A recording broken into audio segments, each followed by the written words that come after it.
आज की क्लास में देखते हैं कि सेम टॉपिक है, बस सेकेंड पार्ट लेक्चर है। इसमें जो है हम PYQ एनालिसिस करेंगे on the classification of numbers and divisibility rule. Okay, now let us move to the question. First first question क्या है? क्या a number one number 136 is added to 5b7 and the sum obtained is 7a3, where a and b are integers. It is given that 7a3 is exactly divisible by 3.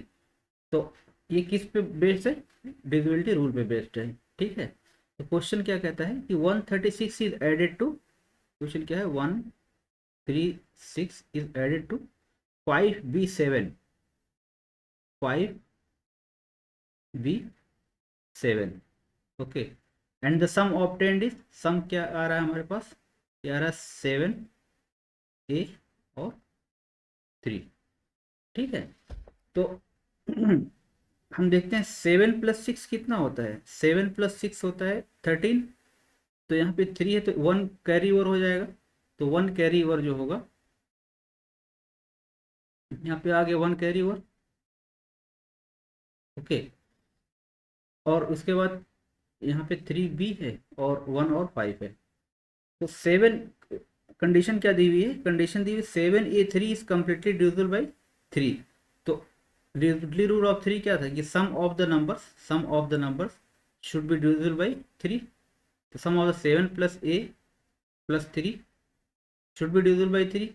तो इसका मतलब ये हुआ कि 10 + 3, 10 + a should be divisible by 3।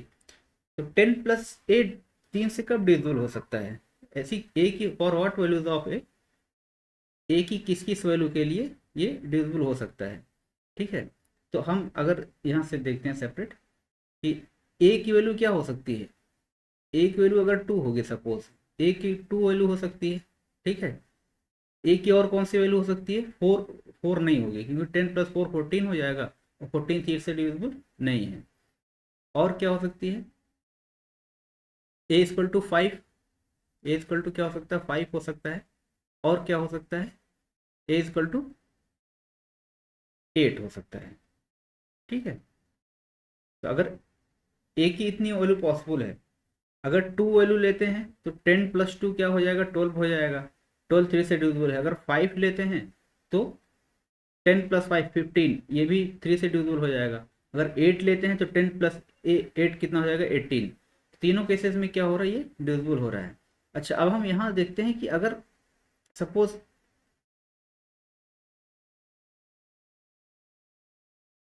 यहाँ पे हम देखते हैं कि नंबर क्या है हमारे पास? 1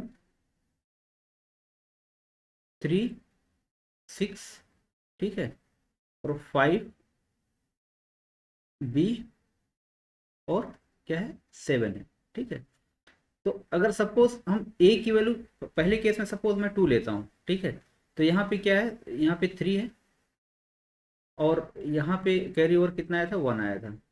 अगर मैं a की वैल्यू 2 लेता हूँ, first of all I am taking this value a = 2।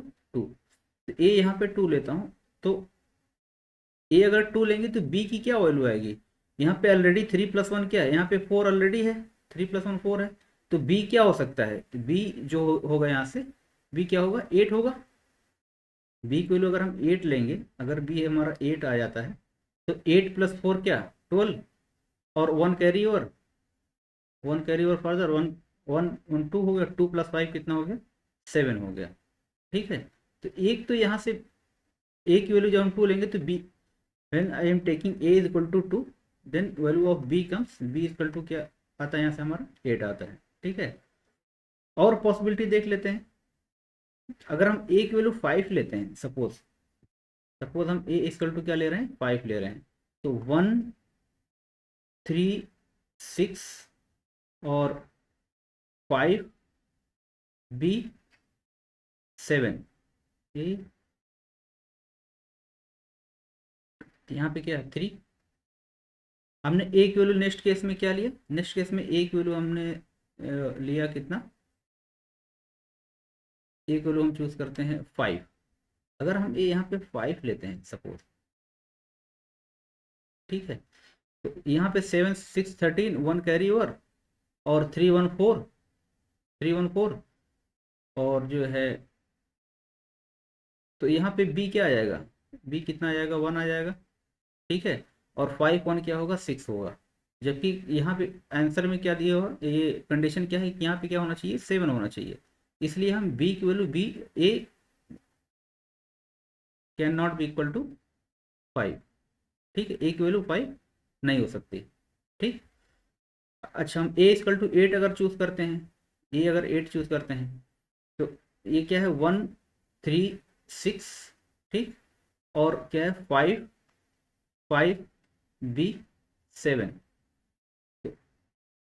तो 3 ए के लिए हमने क्या लिया, 8 लिया, ठीक है। तो 3 1 4, अगर ये 4 है तो यहाँ पे 8 क्या होगा, तो इसका मतलब बी की वैल्यू क्या होनी चाहिए, बी की वैल्यू क्या होगी, 4 होगी। तभी तो 4 + 4 कितना, 8 आएगा। तो इस केस में 5 1 कितना हो रहा है, 6 हो रहा है, तो ये 683 बन रहा है। इसका मतलब ये हुआ कि जबकि क्वेश्चन में क्या दिया हुआ कि यहाँ पे क्या होना चाहिए, 7 होना चाहिए, तो ये भी पॉसिबल नहीं है। Hence only possible values of B is equal to 8, B is equal to 8।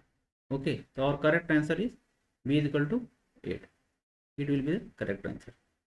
Okay, next question की तरफ मूव करते हैं। क्वेश्चन क्या कह रहा है कि the two statements S1 and S2 are given below followed by a question. कह रहा है n इज ए, स्टेटमेंट 1 क्या है, n is a prime number, ठीक है। और फिर स्टेटमेंट 2 क्या है, n leaves remainder 1 when divided by 4, ठीक है। क्वेश्चन क्या है, if n is a unique natural number between 10 and 20 then what is n। इस क्वेश्चन, ये डाटा सफिशिएंसी टाइप का क्वेश्चन है। इसमें क्या करना होता है कि सबसे पहले हम जो है स्टेटमेंट 1 चूज करेंगे, स्टेटमेंट 1 चूज करेंगे, ठीक है। तो स्टेटमेंट 1 अगर हम लेते हैं, स्टेटमेंट 1 कह रहा है n is a prime number, ठीक है। और फिर हम क्वेश्चन पे आते हैं कि if n is a unique natural number between 10 and 20, तो 10 और 20 के बीच का प्राइम नंबर क्या है, 10 और 20 के बीच का प्राइम नंबर हमारे पास है 11 13, और इसके बाद क्या है 17 और 19। तो क्या स्टेटमेंट 1 से हम n की मतलब वैल्यू फाइंड कर सकते हैं कि what is n। If we take statement 1 only, it says n is a prime number, then question comes, if n is a unique natural number between 10 and 20 then what is n। तो n can be from this, n can be, n यहाँ से क्या हो सकता है, 11 भी हो सकता है, n 13 भी हो सकता है, और n 17 भी हो सकता है, और n जो है 19 भी हो सकता है। तो नो, मतलब यहाँ से डेफिनिट कंक्लूजन पे हम नहीं पहुँच रहे हैं, मतलब डेफिनिट आंसर यहाँ से, डेफिनिट आंसर नहीं निकल रहा है, नो डेफिनिट आंसर, ठीक है। क्यों, क्योंकि 11 भी हो सकता है, 13 भी हो सकता है, 17 भी हो सकता है, और 19 भी हो सकता है। अच्छा, अब हम स्टेटमेंट सेकंड देखते हैं। स्टेटमेंट सेकंड क्या कह रहा है, स्टेटमेंट सेकंड क्या कह रहा है, कह रहा है कि n leaves a remainder of 1 when divided by 4। तो n जो है, जब हम 4 से डिवाइड करते हैं तो रिमाइंडर कितना आता है, 1 आता है। तो इसमें अगर हम 13/4 करेंगे तो रिमाइंडर कितना आएगा, 1 आएगा। क्या और किसी में रिमाइंडर 1 आएगा, हाँ बिल्कुल आएगा। 17 बाई अगर हम 1 करेंगे, 17/4 करेंगे तभी रिमाइंडर कितना आएगा, 1। यहाँ सिंपली डिवाइड करके देख लीजिए, 13/4 अगर हम करें तो 4 3 12, रिमाइंडर कितना आ गया, 1। तो यहाँ से कितना, मतलब how many numbers are coming from statement second से, 13 भी हो सकता है आंसर, और हमारा क्या हो सकता है, 17 भी हो सकता है, ठीक है। अच्छा, अगर हम स्टेटमेंट 1 और सेकंड को कंबाइन करें, अगर हम स्टेटमेंट 1 और सेकंड को कंबाइन करें, तो 1 और सेकंड को कंबाइन करने पे क्या आएगा, तो दोनों में कॉमन क्या है, 13 और 17। S1 स्टेटमेंट में से हमारे पास क्या क्या नंबर आ रहा है, 11 आ रहा है, 13 आ रहा है, 17 आ रहा है, और क्या आ रहा है, 19 आ रहा है। स्टेटमेंट सेकेंड से 2 से क्या हमारे पास आंसर आ रहा है, 13 आ रहा है, और 17 आ रहा है। तो अगर हम दोनों को कंबाइन करें, स्टेटमेंट 1 और 2 को बोथ एक साथ अगर हम देखें कि n is a prime number, तो प्राइम नंबर और when n is divided by 4 it leaves remainder 1।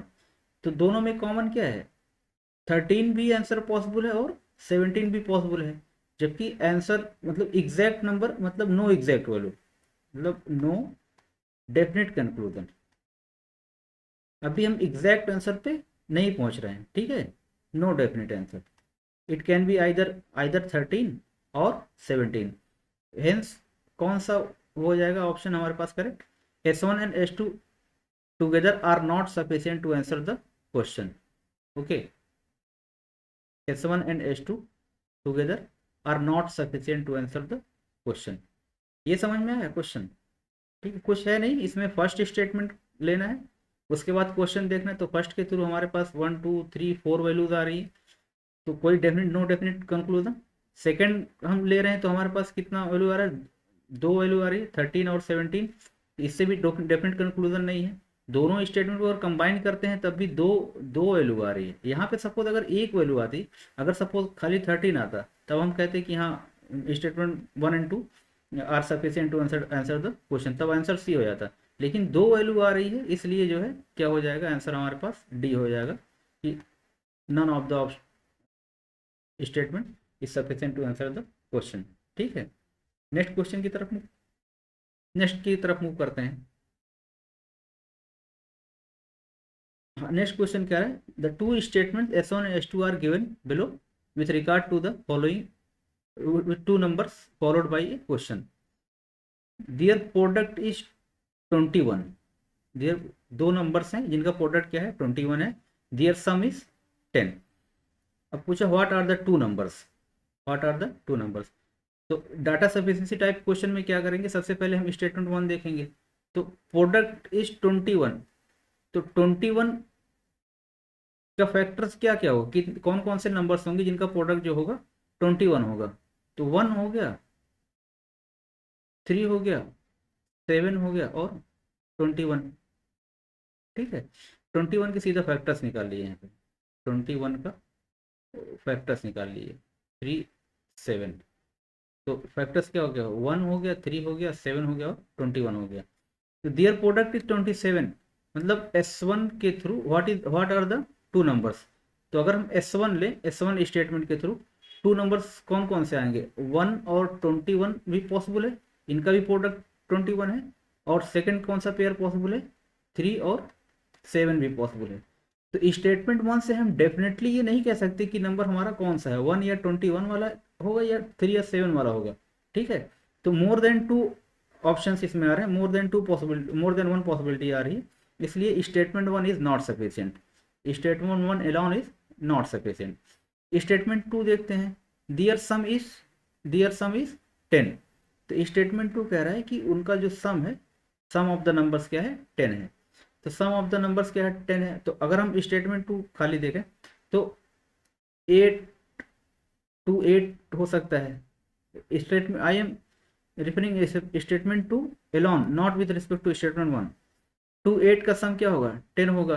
ठीक है, 1 और 9 भी हो सकता है, और क्या हो सकता है 3 और 7 भी हो सकता है। ठीक है, 4 and 6 भी हो सकता है, 5 और 5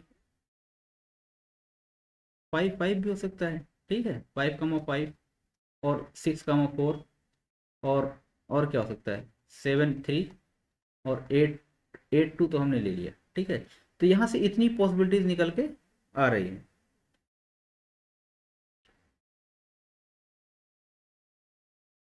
यहाँ से। तो अगर हम स्टेटमेंट 2 देखें कि देयर सम इज 10 ओनली 10, तो 2 8 भी हो सकता है, 1 9, ओके, 3 7, 4 6, 5 5, 6 4, 7 3। इसका मतलब ये हुआ कि यहाँ से भी मोर देन वन पॉसिबिलिटीज आ रही है। अगर हम statement 2 Elon is not sufficient, statement 2 Elon is not sufficient, क्यों, क्योंकि यहाँ पे भी मोर देन 2 पॉसिबिलिटीज आ रही है। अब हम दोनों स्टेटमेंट को कंबाइन करें, taking statement 1 and 2 together. Statement 1 से क्या पॉसिबिलिटीज आई थी हमारे पास, 1 और 21 आई थी, और सेकंड से और क्या थी 3 और 7 आई थी। ठीक है, स्टेटमेंट 2 से हमारे पास क्या क्या पॉसिबिलिटीज थी, 28193746। तो यहाँ पे देखिए 3 और 7 जो है पॉसिबिलिटीज थी, 3 7 थी। अब दोनों को अगर हम कंबाइन करें, तो दोनों को कंबाइन करें तो दोनों में कॉमन क्या है हमारे पास, 3 7 कॉमन है। क्यों? क्योंकि इसमें देखिए 3 × 7 प्रोडक्ट करेंगे कितना आ गया, 21 आ गया। और 3 + 7 अगर हम ऐड करें तो ये क्या आ गया हमारे पास, 10 आ गया। इसका मतलब ये हुआ कि अगर हम S1 और S2 को कंबाइन लें तो जो है हम डेफिनेट कंक्लूजन तक पहुंच सकते हैं कि नंबर हमारे पास क्या आएगा, एक 3 आएगा, एक 7 आएगा। तो what are the two number 3 and 7? तो it is possible by taking S1 and S2 together, but neither S1 nor S2 alone sufficient to answer the question। तो इसमें क्या हो जाएगा, आंसर सी हो जाएगा। ठीक है, नेक्स्ट की तरफ मूव करते हैं।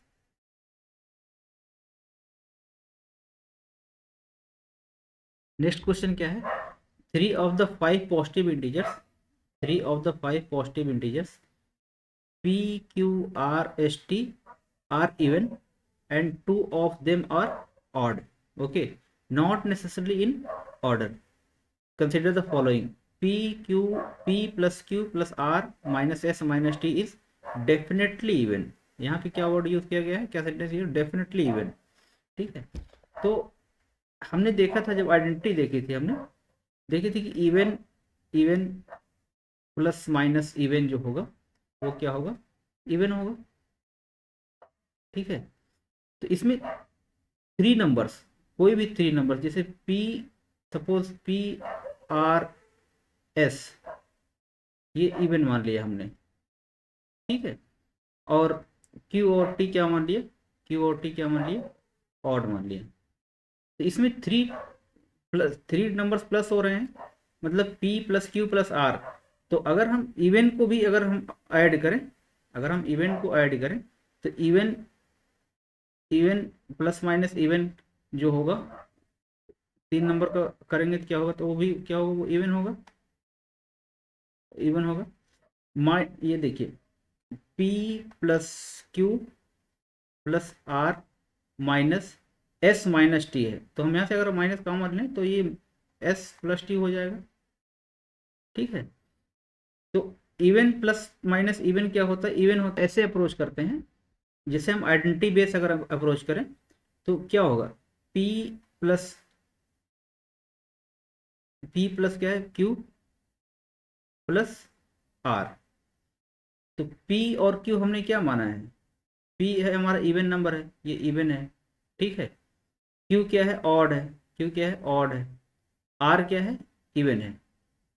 ठीक है, तो इवन प्लस ऑड क्या होगा, हमारे पास ये ऑड हो जाएगा। ऑड प्लस इवन ये क्या आएगा हमारे पास, ऑड प्लस इवन क्या होता है, ऑड होता है। ठीक है, और इसके बाद क्या है, माइनस एस माइनस टी है। तो माइनस एस क्या है हमारे पास, एस इवन नंबर है, तो एस इवन और उसके बाद क्या है, माइनस टी, ये प्लस टी हो जाएगा क्योंकि हमने ब्रैकेट ले लिया है, तो plus odd, even plus odd यहाँ से क्या हो गया, टी हमने क्या लिया, ऑड लिया ना। ठीक है, तो यहाँ से हो गया odd minus odd. Odd minus odd क्या होता है, ऑड माइनस ऑड होता है ये इवन होता है। अब किसी भी नंबर को ले लीजिए, जैसे सपोज 15 - 11 क्या आएगा, 4, ये क्या आ गया, इवन। ठीक है, तो ऑड माइनस ऑड क्या होता है, इवन होता है। 9 - 3 क्या हो गया, 6, क्या हो गया, ये इवन हो गया। तो हमने देखा आइडेंटिटी बेस का जब हम यूज़ करते हैं, प्रॉपर्टीज का यूज़ करके देखते हैं, तो ये क्या आया हमारे पास, ये इवन ही आया। तो इसलिए हम जब प्रॉपर्टीज का यूज़ करके इवन निकाले तो इसका मतलब ये क्या होगा, ये डेफिनेटली इवन होगा। हम कोई भी नंबर ले लें, ठीक है, डेफिनेटली इवन होगा। हम ऐसे भी सॉल्व कर सकते हैं, सपोज P = मैंने मान लिया 4, ठीक है, इवन नंबर। Q = मैंने मान लिया Q suppose P Q R हम इवन ले ले रहे हैं, तो क्यू इज इक्वल टू 6 मान लिया, और आर इज इक्वल टू क्या मान लिया, आर इज इक्वल टू 8 मान लिया, ठीक है। एस ऑड है हमारा, तो एस इक्वल टू सपोज एक 1 मान लिया हमने, और जो है टी इज इक्वल टू हमने मान लिया 3 मान लिया, ठीक है। अब क्या कह रहा है कि P plus Q plus R minus S minus T, तो P P plus Q plus R minus S minus T, तो ये क्या हो जाएगा, 4 + 6 + 8 माइनस एस -1 -3, तो क्या हो गया 10 18 18 -4 क्या 14, ठीक है। हम इसमें कोई भी नंबर रख के चेक करेंगे तो ये ऑलवेज क्या आएगा, इवन आएगा, क्यों, क्योंकि हमने आइडेंटिटी बेस किया है, और आइडेंटिटी में भी क्या निकल के आ रहा है, इवन निकल के आ रहा है। तो स्टेटमेंट 1 इज करेक्ट। यहाँ से हम क्या लिखते हैं, स्टेटमेंट 1 जो है ये क्या है, करेक्ट है, ठीक है। स्टेटमेंट 2 देखते हैं, स्टेटमेंट 2 क्या कह रहा है, स्टेटमेंट 2, स्टेटमेंट 2 ये कह रहा है कि जो है 2p + q + 2r, 2p 2p + q + 2r -2s + t है। Not necessarily in order, not necessarily in order का मतलब ये हुआ कि ये ज़रूरी नहीं है कि मतलब P और Q और R ही इवन हो और S और T जो है ऑड हो, हम कोई भी 3 इवन ले सकते हैं और 2 ऑड ले सकते हैं। तो अगर हम ऊपर के जो एग्जाम्पल लिया था अगर हम उसमें रख के देखें, सपोज P इक्वल टू मैंने क्या लिया था, 4 लिया था, ठीक है। तो 2 × 4 प्लस Q क्या लिया था हमने, 6 लिया था, तो +6, ठीक है। प्लस R क्या लिया था हमने, 8 लिया था, तो +2 × 8 माइनस S क्या लिया था, 1 लिया था, 2 × 1 प्लस टी क्या था हमारे पास, 3 था, ठीक है। अगर हम इसको ऐड करें तो क्या हो जाएगा, 8 + 6 + 16 -2 + 3, ये कितना हो जाएगा, ये हो गया 8 6 14 14 16 30 30 -2 28 28 + 3 कितना, ये आ गया 31। इस केस में तो क्या आ गया, ऑड आ गया, लेकिन क्या है नेसेसरी इस ऑर्डर में नहीं, ज़रूरी नहीं कि इसी ऑर्डर में हो, ठीक है। हम सेकेंड केस लेते हैं। अगर देखिए यहाँ पे अगर हम, अच्छा अभी मैं बताता हूँ कैसे अप्रोच करना है इसको। मैं एक दूसरा केस ले रहा हूँ, suppose P is equal to मैंने लिया 4, ठीक है, और Q is equal to, Q मैंने ऑड ले लिया, Q इज इक्वल टू मैंने लिया 7, ठीक है। R मैंने इवन ले लिया, R is equal to suppose 6, ठीक है, और S इज इक्वल टू मैंने मान लिया 8 मान लिया, ठीक है। और T भी ऑड लेना है, तो T इज इक्वल टू मैंने मान लिया कितना, T इज इक्वल टू मान लिया मैंने 3 मान लिया, ठीक है। अब देखिए 2p क्या होगा, 2 × 4 plus Q plus 7 plus 2R 2 × 6, ठीक, -2S -2 × 8 प्लस ST, मतलब कितना 3। अब इसको हम सॉल्व करते हैं, कितना आएगा, ये 8 आएगा, 8 + 7 15 15 + 12 27 27 -16 + 3 27 -13, तो 27 -13 हो गया 14। यहाँ पे क्या आ गया, यहाँ पे क्या आ गया, ये 14 आ गया। तो ये देखिए इस केस में क्या आ गया हमारे पास, ये इवन आ गया, ठीक है। लेकिन स्टेटमेंट क्या कह रहा है, ये कह रहा है कि it should be definitely odd, कह रहा है कि इज डेफिनेटली ऑड।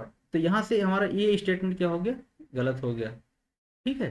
क्योंकि ये आइडेंटिटी बेस पे नहीं, अगर सब में 2 से मल्टीप्लाई होता तो कॉमन लेके हम कह सकते थे कि 2 × ऑड जो है ऑड हो जाएगा, या इवन अगर होता तो 2 × इवन जो होगा 2 × ऑड इवन हो जाएगा, या इवन होता तभी 2 × इवन जो होता है तो इवन हो जाता।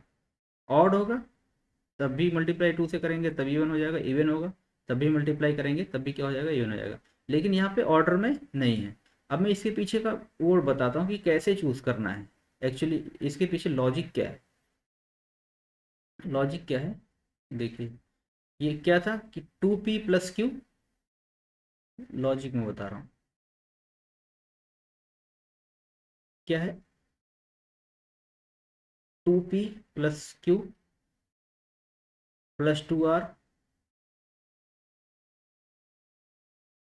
Plus 2r minus 2s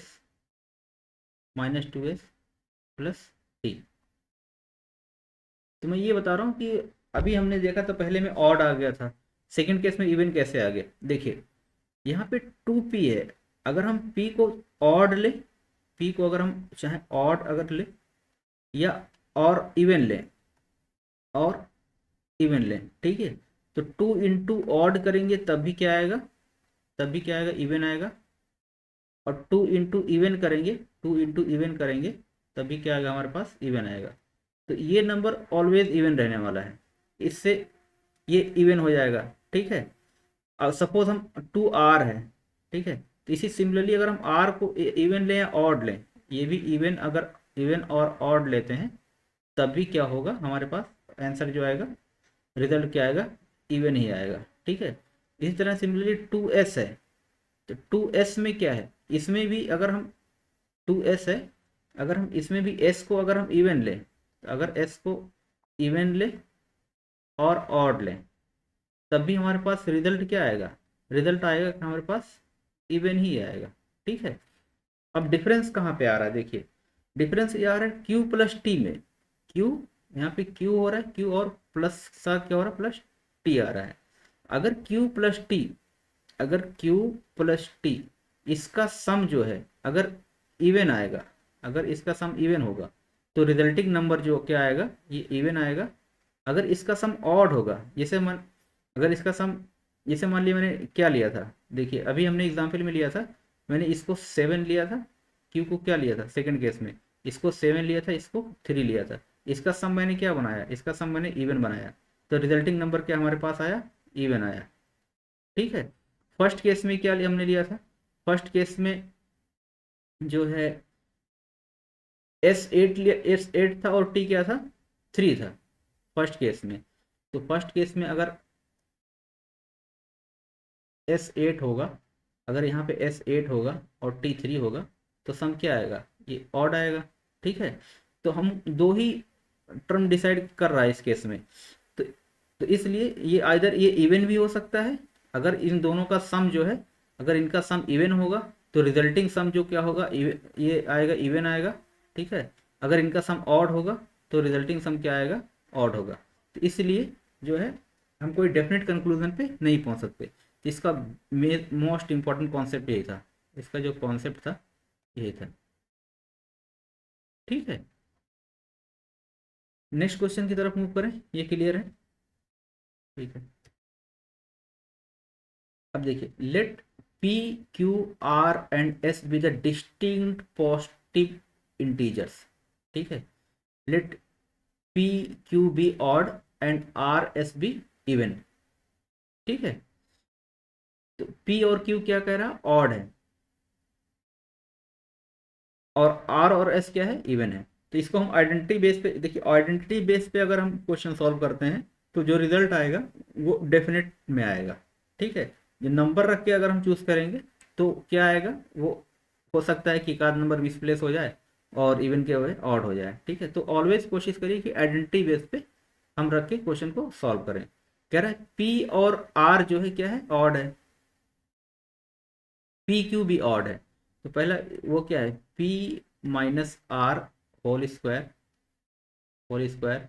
into Q into S. तो पी क्या है, ऑड है, तो ये हमारे पास ऑड है, ठीक है।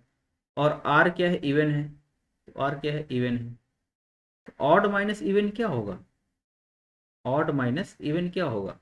सपोज अगर आइडेंटिटी नहीं याद आ रही है तो यहाँ पे फॉरन नंबर रख के देख लीजिए, कोई भी नंबर ले लीजिए ऑड, कोई भी इवन नंबर ले लीजिए। सपोज मैंने 4 लिया, कितना आया, 5, ठीक है।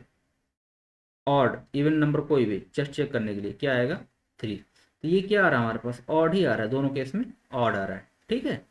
तो हम यहाँ पे ये देखेंगे कि ऑड माइनस इवन जो होता है क्या होता है, ये ऑड होता है, ठीक है। ऑड का स्क्वायर क्या होगा, 7 का स्क्वायर 49, 5 का स्क्वायर 25, ऑड का स्क्वायर क्या होगा, ऑड का स्क्वायर ऑड होगा, ऑड होगा। ऑड इंटू क्यू क्या है हमारे पास, क्यू भी ऑड है, ठीक है, क्यू भी ऑड है। तो ऑड इंटू ऑड क्या हो गया, ऑड इंटू ऑड क्या हो गया, फर्दर हमारे पास क्या हो गया, ऑड हो गया, ठीक है। 7 7 49 ऑड, 5 5 25 ऑड। अब ऑड इंटू एस क्या है हमारे पास, यहाँ पे एस क्या है, इवन है, एस इवन है। ऑड इंटू इवन क्या होगा, इवन होगा, क्यों, ये समझ लिया 7 है, ये 6 आया, तो कितना आएगा 42। तो ये हमारे पास क्या है, ये आया इवन, ठीक है। तो ऑड इंटू इवन क्या आया, ऑड इंटू इवन क्या होता है, ये होता है इवन। देयरफॉर अब देखिए स्टेटमेंट क्या कह रहा है कि P minus R square into Q into S is even. तो ये आंसर डेफिनेटली करेक्ट होगा। Okay, statement one is correct. Second क्या कह रहा है, सेकंड कह रहा है Q minus S, Q minus S, Q क्या है, ऑड है, ठीक है। हम स्टेटमेंट सेकंड देखते हैं, स्टेटमेंट सेकंड, स्टेटमेंट सेकंड क्या है, Q minus S into Q square, क्या है, Q minus S into Q square, नहीं क्या है, हाँ into Q square, into Q square S, into Q square S. अब देखिए पी और क्यू क्या था हमारे पास, ऑड था, तो ये ऑड हो गया, ये ऑड हो गया, ये क्या एस क्या है, इवन है। ऑड माइनस इवन क्या होगा, सपोज 7 - 4 3, ऑड होगा, ऑड इंटू क्यू क्या है, पी एंड क्यू क्या है, ऑड है, ओके। तो क्यू क्या है, ऑड है, तो ऑड का स्क्वायर इंटू ऑड का स्क्वायर, एस क्या है, इंटू ये इवन है, into even. Odd into odd, 7 का स्क्वायर, 7 का क्यूब क्या होगा, सब ऑड ही होगा।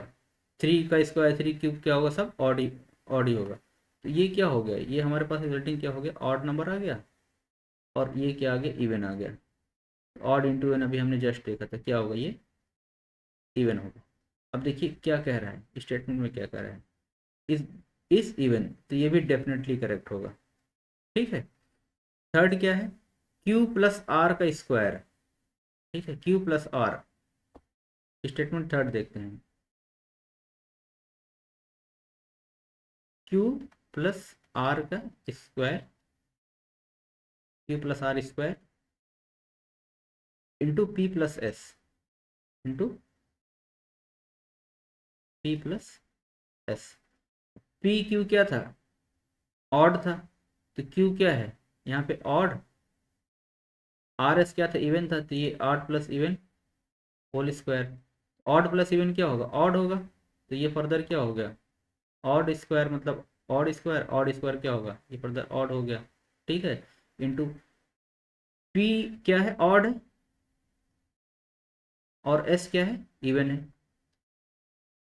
ठीक है। ऑड प्लस इवन क्या होगा, ऑड होगा, ये भी क्या होगा, ऑड होगा। और ऑड इंटू ऑड क्या होता है, ऑड इंटू ऑड जो होता है, ये भी होता है हमारे पास, ऑड होता है, ओके। तो ये अब क्या कह रहा है, इज ऑड, डेफिनेटली करेक्ट है, ठीक है। तो इसमें कौन सा ऑप्शन हो जाएगा, ये स्टेटमेंट थ्री हो जाएगा, ठीक है। तो ये आइडेंटिटी बेस पे हम इसको अप्रोच करेंगे, तो एक डेफिनेट और क्लियर कट जो है इसका वो निकलेगा, आंसर निकलेगा। नेक्स्ट की तरफ मूव करते हैं। कह रहा है कि लेट पी, ये 2025 का question, let P and Q be the positive integers satisfying p is less than q and p plus k is equal to q. Okay, what is the smallest value of k that does not determine p and q uniquely? ठीक है, positive integers का है, तो positive integers क्या हो सकते हैं, 1 हो सकता है, 2 3 4 5 6 7 8 और 9। ये हमने फर्स्ट उस पर देखा positive integer. Satisfying p is less than q, मतलब p की वैल्यू जो भी होगी, हम p और q जो चूज करेंगे वो p should be less than q होना चाहिए। And p plus Q is equal to k, p और q की वैल्यू क्या है, के है। What is the smallest value of K? Smallest value of K that does not determine P and Q uniquely. Question का मतलब ये है कि की कौन सी स्मॉलेस्ट वैल्यू होगी जिससे पी और क्यू का यूनिक वैल्यू ना आए। ठीक है, पी और क्यू की यूनिक वैल्यू ना आए, उस केस में के की क्या वैल्यू होगी। फर्दर इसका क्या मतलब हुआ कि जब तक पी और क्यू की यूनिक वैल्यू आएगी हम वो वाला के एक्सेप्ट नहीं करेंगे। जैसे ही मोर देन वन पी और क्यू की वैल्यू आती है वही हमारा के का आंसर हो जाएगा, वही के की वैल्यू हो जाएगी। अब देखिए क्या कह रहा है कि स्मॉलेस्ट वैल्यू क्या फाइंड करना है हमको, स्मॉलेस्ट वैल्यू। तो हम नंबर क्या चूज करेंगे, कहाँ से, स्मॉलेस्ट से मूव करेंगे। ठीक है, सपोज पहला लेते हैं p इजिकल टू 1 लेते हैं और q इजिकल टू क्या लेते हैं, 2 लेते हैं। कंडीशन फर्स्ट क्या है, p should be less than q, तो 1 लेस देन 2 है, कंडीशन सेटिस्फाइड। ठीक है, अब p प्लस q की वैल्यू क्या होगी, 1 प्लस 2 इजिकल टू k। ठीक है, k क्या है, p प्लस q, तो यहाँ से k की वैल्यू क्या आ गई, k की वैल्यू 3 आ गई। तो यहाँ से p की क्या क्या पॉसिबल वैल्यू है, p की पॉसिबल वैल्यू 1 है और 2 है, और कोई पॉसिबल वैल्यू नहीं है। तो यहाँ पे यूनिक वैल्यू आती है p और q की। ठीक है, इसलिए ये आंसर नहीं होगा, क्योंकि क्या पूछा है, that does not determine. Second लेते हैं हम, p इजिकल टू 2 लेते हैं और q इजिकल टू मान लीजिए हम 3 ले लिया। क्यों लिया, क्योंकि p should be less than q। इस केस में क्या है, 2 इज लेस देन 3। ठीक है, अब p प्लस q निकालते हैं, 2 प्लस 3 कितना आया, 5 आया। ये क्या हो गया k, तो यहाँ पे k 5 आ गया। इस केस में भी p और q की क्या पॉसिबल वैल्यू है, 2 है और 3 है। राइट सम या तो 1 और 4 भी हो सकता है, 2 और 3 भी हो सकता है। दोनों कंडीशन में क्या हो रहा है, दोनों कंडीशन में p लेस देन q जो है सेटिस्फाई हो रहा है। ठीक है, तो यहाँ से k इक्वल टू क्या हो जाएगा हमारे पास, 5 हो जाएगा। 5 इज द करेक्ट आंसर। ठीक, नेक्स्ट की तरफ मूव करते हैं। A question is given followed by two statement 1 and 2. Consider the questions and the statement. What are the values of m and n where m and n are the natural numbers? तो statement 1 क्या कह रहा है कि m plus n is greater than M N and m is greater than n। ठीक है, the product of M N is 24, the product of M N is 24। Data sufficiency type के question है, तो इसमें हम क्या करेंगे, कैसे करेंगे, जैसे हम पहले लेंगे स्टेटमेंट 1। स्टेटमेंट 1 क्या करें कि m plus n is greater than M N, statement 1 हम चूज करेंगे। ठीक है, क्या करें, m plus n is greater than M N, और क्या दिया हुआ है, m is greater than n, m is greater than n। ठीक है, तो सपोज m इजकल टू में m इजकल टू 2 मान लो और n इजकल टू 1 ले लिया। ठीक, अब ये कंडीशन सेटिस्फाई कर रहा है कि नहीं, तो यहां से देखते हैं 2 plus 1 is greater then 2 into 1, सही, 3 इज ग्रेटर देन 2। ठीक है, और इस केस में क्या है, m is greater than n, मतलब कि 2 इज ग्रेटर देन 1। तो यहाँ से m की वैल्यू क्या आ गई, यहाँ से m इजकल टू क्या आ गया, m इजकल टू आ गया 2 और n इजकल टू क्या आ गया 1। अच्छा, क्या ये यूनिक आंसर है, इसके अलावा और कुछ पॉसिबिलिटी है कि नहीं, तो इसके लिए हम जो है चेक करते हैं कि नेक्स्ट पॉसिबिलिटी हमारी क्या है। ठीक, तो अगर हम सपोज m इजकल टू अगर मैं 3 मान लूँ, ठीक है, और n इजकल टू 1 मान लूँ, तो इस केस में क्या होगा, 3 plus 1 m plus 1 is greater than M N, मतलब 3 इंटू 1, तो 4 इज ग्रेटर देन 3 है, ऑफकोर्स है।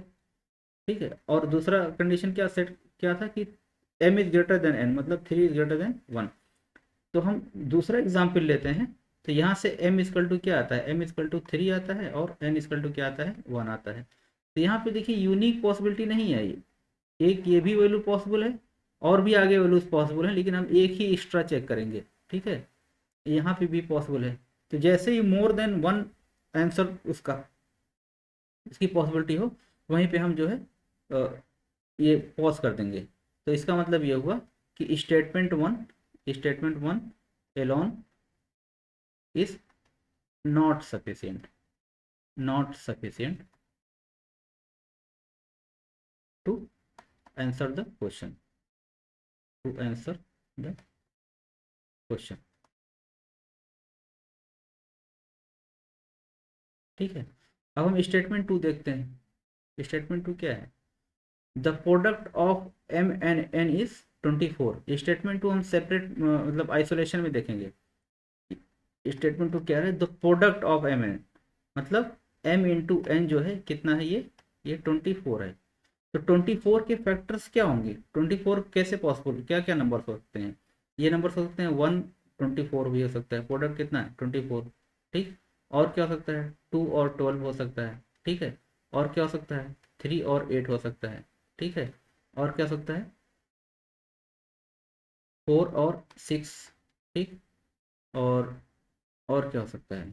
और हो सकता है 8 और 3। ठीक है, और पॉसिबिलिटी क्या है? ये है 12 × 2। ठीक है, और क्या है? 24 और 1। इतनी पॉसिबल वैल्यूज आ गई। तो अब इसमें कोई यूनिक वैल्यू है कि नहीं? कोई यूनिक नहीं है। ये भी आंसर पॉसिबल है, ये भी पॉसिबल है, ये भी पॉसिबल है, ये भी पॉसिबल है, ये भी पॉसिबिलिटी है। ठीक है, ये भी पॉसिबल है, ये भी पॉसिबल है। तो इसलिए हम ये कह सकते हैं कि statement two alone is, question क्या पूछा है? क्वेश्चन ये पूछा है कि what are the values of M and N. ठीक है, तो हम यहाँ से भी हम एम और एन की कोई यूनिक वैल्यू हम डिटरमाइन नहीं कर सकते। तो ये भी हो जाएगा कि S2 statement two is not sufficient, not sufficient to answer the question. ठीक है, अब क्या करते हैं हम? बोथ स्टेटमेंट को कंबाइन करते हैं। ठीक है, अब इसमें देखिए, इसमें क्या है कि product m should be greater than n और m plus n should be greater than mn। इसमें ऐसा कौन सा दो नंबर है जिसको लेंगे कि जो दोनों कंडीशन सेटिस्फाई करे?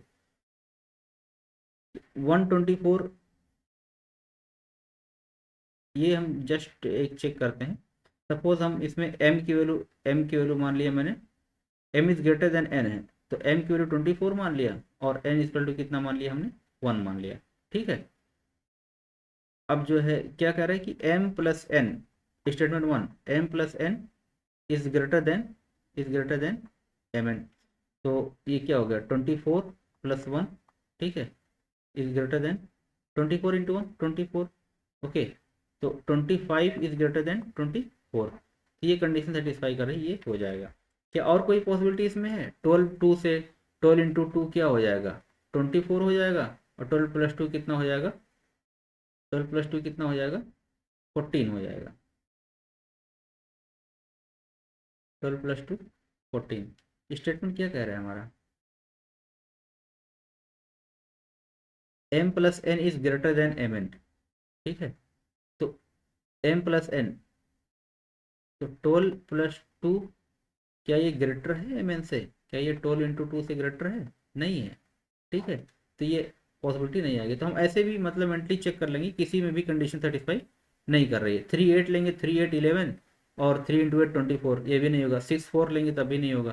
तो एक ही पॉसिबिलिटी बन रही है कि 24 और 1 की। ठीक है, तो m इक्वल टू क्या आ गया? 24, और n इक्वल टू क्या आ गया? 1। तो जब हम बोथ स्टेटमेंट 1 और 2 को कंबाइन करते हैं, ठीक है, कंबाइनिंग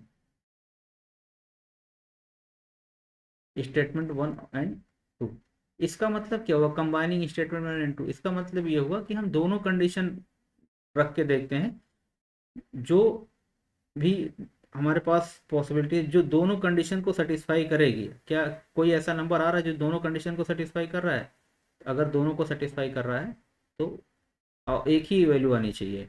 ठीक है, अगर मोर देन वन आ रही है तो सफिशियंट नहीं है। अगर एक कोई यूनिक वैल्यू आ रही है जो दोनों स्टेटमेंट को सेटिस्फाई कर रहा है, तो हम ये कह सकते हैं कि S1 and S2 combined can give the, मतलब by using statement 1 and 2 the answer can the question can be answered. Okay, so ये both statement together but cannot be answered using either statement alone. ये समझ में आया? Next question की तरफ move करते हैं.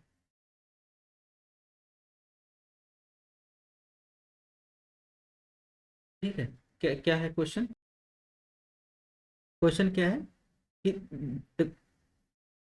what are the unique values of x and y where x and y are distinct natural numbers. ठीक है, same question statement base. Statement one क्या कर रहा है कि X upon Y is odd. Statement one अगर हम लेते हैं, स्टेटमेंट क्या कर रहा है, X upon Y is odd है. ये क्या है, ऑड है.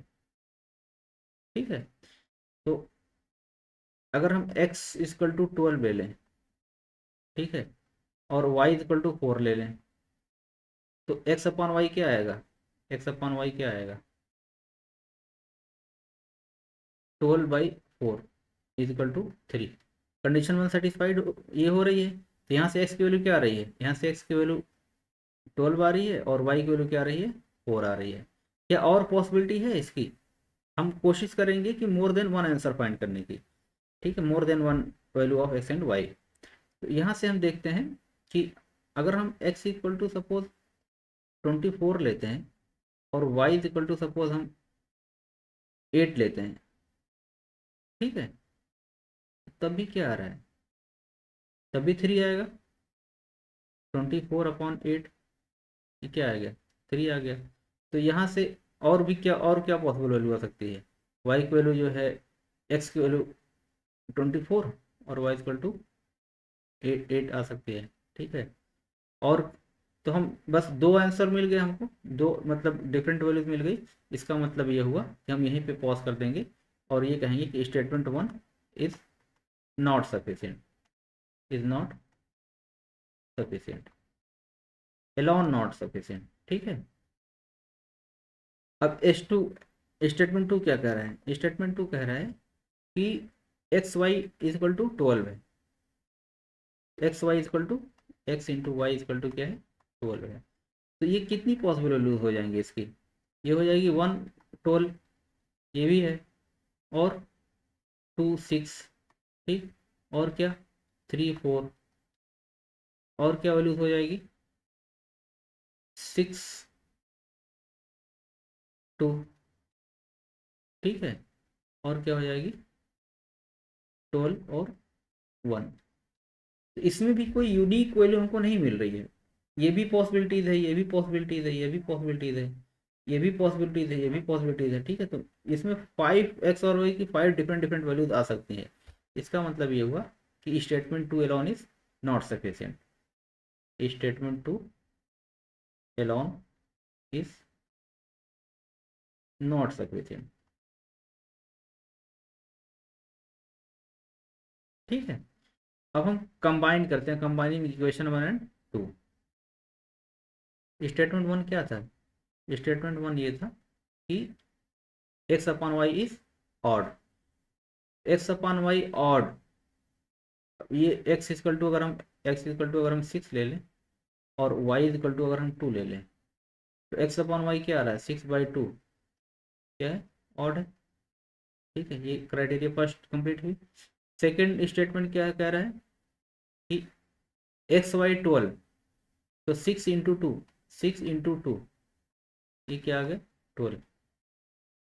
तो यहाँ भी क्राइटेरिया ये भी कंप्लीट हो गई. ठीक है, तो ये स्टेटमेंट वन को भी फॉलो कर रहा है इसमें और स्टेटमेंट टू को भी फॉलो कर रहा है. तो स्टेटमेंट वन और टू को जब हम कंबाइन करेंगे, कंबाइन करने के बाद हमारे पास एक यूनिक रिजल्ट आ रहा है. यूनिक रिजल्ट क्या आ रहा है, ये आ रहा है कि x इक्वल टू 6 और y इक्वल टू 2. ठीक है, और इसमें कोई पॉसिबिलिटी है नहीं है, 3 4 12 1, ठीक है, नहीं होगा.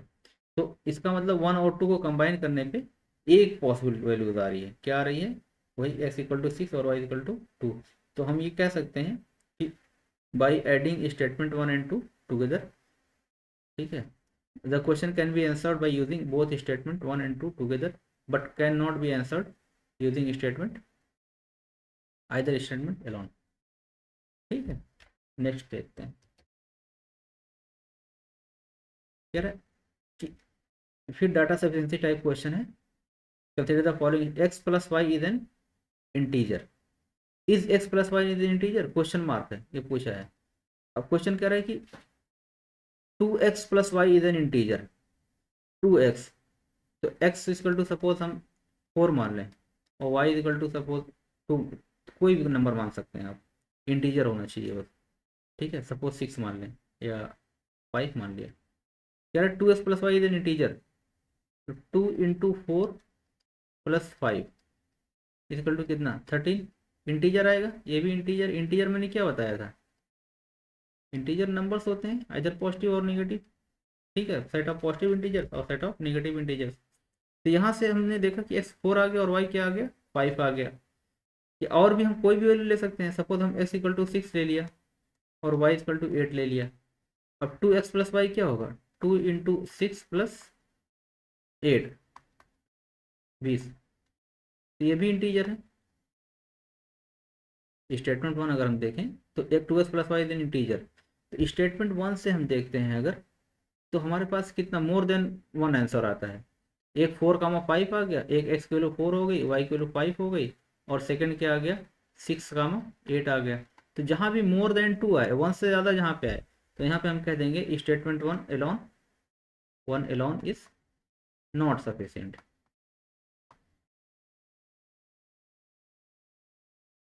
ठीक है, अब स्टेटमेंट 2 हम देखते हैं, स्टेटमेंट 2 क्या है।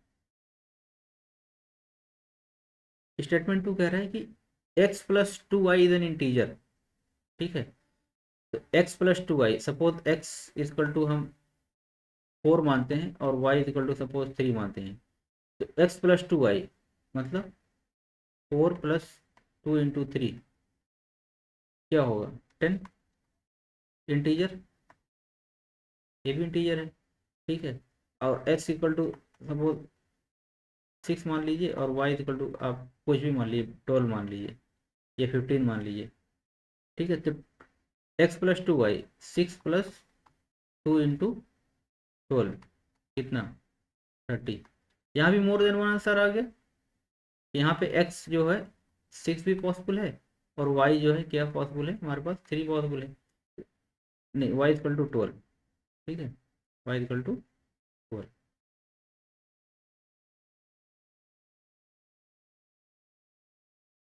तो मोर देन वन ऑप्शन यहाँ भी आ गया, क्या आ गया, 4, 3 आ गया, और क्या आ गया, 6 और 12 आ गया। तो statement 2 alone is not sufficient, S2 alone is not sufficient.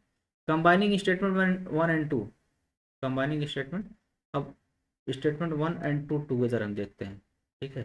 Suppose x equal to आप कुछ भी मान सकते हैं, 2 मान लिए, y इक्वल टू हम 7 मान लिए, ठीक है। अब क्या करें, x plus 2y is an integer, तो 2 प्लस 2 इंटू 7, 16, इंटीजर है, ठीक है, ये इंटीजर है। और 2x प्लस वाई, तो 2 इंटू 2 प्लस प्लस 7, 11, ये भी इंटीजर है, ठीक है। तो यहाँ से कंबाइन करने पे हमारे पास क्या, एक ऑप्शन क्या आंसर आ रहा है कि हम x को 2 ले सकते हैं और y को क्या ले सकते हैं, y इक्वल टू 7 ले सकते हैं। तो यहाँ से आ गया x इक्वल टू 2 और y इक्वल टू 7। क्या और पॉसिबिलिटी है, हाँ कोर्स, हम सपोज x इक्वल टू 5 अगर लेते हैं और y इक्वल टू सपोज 9 लेते हैं, तो अब x प्लस 2y देखिए क्या आ रहा है, 5 प्लस 2 इंटू 9, 23, ये भी इंटीजर है, ठीक है। और 2x प्लस वाई, तो ये 10 प्लस 9, 19, ठीक है, ये भी इंटीजर है। तो यहाँ से देखिए, यहाँ से भी यूनिक वैल्यू हमको नहीं मिल रही है। एक x जो है 2 और 7 भी पॉसिबिलिटी है, और 5 और 9 भी पॉसिबिलिटी है। तो हम यहाँ से ये कहेंगे कंक्लूजन में कि statement 1 and statement 2 together together is not sufficient, is not sufficient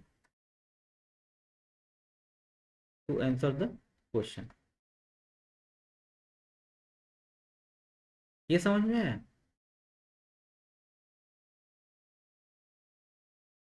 तो question can not be answered, ये हो जाएगा ऑप्शन डी। इसमें एक ये है कि ये देखिए ओपन एंडेड स्टेटमेंट है, ठीक है, कि इंटीजर हम कुछ भी वैल्यू ले सकते हैं, इंटीजर तब भी होगा, एक्स और वाई कुछ भी वैल्यू लेंगे इंटीजर होगा। कोई क्लोज नहीं है, जैसे कि product of M N is 24, इस टाइप से क्लोज नहीं है। तो जब भी ओपन एंडेड स्टेटमेंट हो तो मोस्टली क्या होता है कि उसमें can not be answered by using statement one and to together. बस वहां पे आपको आइडेंटिफाई करना आना चाहिए कि ये ओपन एंडेड स्टेटमेंट है या क्लोज एंडेड है। तो ये स्टेटमेंट क्या है, ये ओपन एंडेड है, ठीक है। तो इस केस में मोस्टली आंसर क्या होगा, ये होगा। हम ऐसे भी निकाल के चेक कर सकते हैं, इसमें कोई बहुत बड़ा इशू नहीं है, ठीक है। तो हम समझाने के लिए इसलिए टाइम लग गया, अदरवाइज जल्दी जल्दी में हो जाता है, ठीक है। तो हम नेक्स्ट क्वेश्चन की तरफ मूव करते हैं। कंसीडर द फर्स्ट 100, ये 2025 का क्वेश्चन है। Consider the first 100 natural numbers, ठीक है। How many of them are not divisible by any one of 2, 3, 7 and 9। मैंने जब वो पढ़ा रहा था मैं लास्ट क्लास में, how to find a prime number, तो मैंने बताया था कि मतलब अप टू 100 तक का जो प्राइम नंबर होगा, हम उसका क्या करते हैं, अप्रॉक्सीमेट स्क्वायर रूट निकालते हैं, अप्रॉक्सीमेट स्क्वायर रूट निकालते हैं, ठीक है। जैसे हमने देखा था 97 देखा था लास्ट क्लास में। तो उसका अब 97 चेक करने के लिए प्राइम है कि नहीं, तो हम किसी किसी डिविजिबिलिटी चेक करते थे, 10 से पहले के जो भी मतलब नंबर्स हैं प्राइम नंबर्स हैं, उससे डिविजिबिलिटी चेक करते थे, 2, 3, 5 और 7 से, ठीक है। तो क्या होता था, अगर मतलब इसमें किसी भी नंबर से डिविजिबल नहीं है तो वो नंबर क्या होता था, प्राइम नंबर होता था, ठीक है। सेम कॉन्सेप्ट यहाँ पे भी अप्लाई करेंगे। How many of them are not divisible by any of 2, 3, 5, 7 and 9। तो इसका मतलब क्या है कि जब इस किसी भी नंबर से डिविजिबल नहीं हो रहा है, 2 से भी नहीं हो रहा है, 3 से भी नहीं हो रहा, 5 से भी नहीं हो रहा, 7 से भी नहीं हो रहा, 9 से भी नहीं हो रहा, तो इससे तो इसका मतलब वो क्या, वो नंबर क्या है, number is prime, number is prime number. तो बेसिकली ये पूछा है कि कितने प्राइम नंबर हैं, ठीक है, 1 to 100 के बीच में। तो हमने बताया था कि टोटल कितने प्राइम नंबर होते हैं, क्लास में हमने बताया था total prime number between 1 to 100, total 25 prime number होते हैं, टोटल 25 होते हैं, मैंने बताया था, ठीक है। क्लास वो लास्ट टू लास्ट क्लास में देख लीजिएगा, उसमें मैंने समझाया था टोटल कितने प्राइम हो गए, 25 प्राइम नंबर हो गए। लेकिन कह रहा है किसी से भी डिविजिबल, तो इस 25 में अप टू 10 तक का भी तो इंक्लूड होगा, इस 25 में, इस 25 में 2 भी इंक्लूडेड है, 3 भी इंक्लूडेड है, 5 भी इंक्लूडेड है और 7 भी इंक्लूडेड है, ठीक है। तो कह रहे हैं not divisible by any of them. तो अगर 2 होगा तो 2, तो 2 से डिविजिबल होता है, इसका मतलब 2 उसमें नहीं, हम कंसिडर नहीं करेंगे, क्योंकि कह रहा है कि it should not be divisible by 2, और number itself is divisible by 2। तो 2 उसमें नहीं होगा, कह रहा है it should not be divisible by 3, मतलब 3 नंबर भी नहीं होगा, ठीक है। 5 से भी डिविजिबल होता है तो ये 5 नंबर भी नहीं होगा, 7 भी नंबर नहीं होगा, और कोई प्राइम नंबर 9 से तो डिविजिबल होगा नहीं, ठीक है। तो ये 4 नंबर तो हम जैसे 25 - 4, कितना नंबर हमारे पास बचा, 21। ये कह रहा है कि 1 2, मतलब नंबर 1 से, तो क्या 1 जो है किसी से डिविजिबल है, 1 2 से भी डिविजिबल नहीं है, 1 3 से भी डिविजिबल नहीं है, और 1 5 से भी डिविजिबल नहीं है। मतलब अगर हम 1 में 2 से करें तो पॉइंट फ्रैक्शन में आएगा, 0.5 आएगा, ठीक है। और 1 में अगर हम किसी सपोज 1 में अगर हम 5 से करते हैं, ठीक है, तो 1/5 0.2 फ्रैक्शन में आएगा। तो हम इसमें एक 1 भी इंक्लूड करेंगे, मतलब 1 भी किसी से डिविजिबल नहीं है। तो 21 ये हो गया, और +1, ठीक है। तो आंसर क्या हो गया हमारे पास, 22,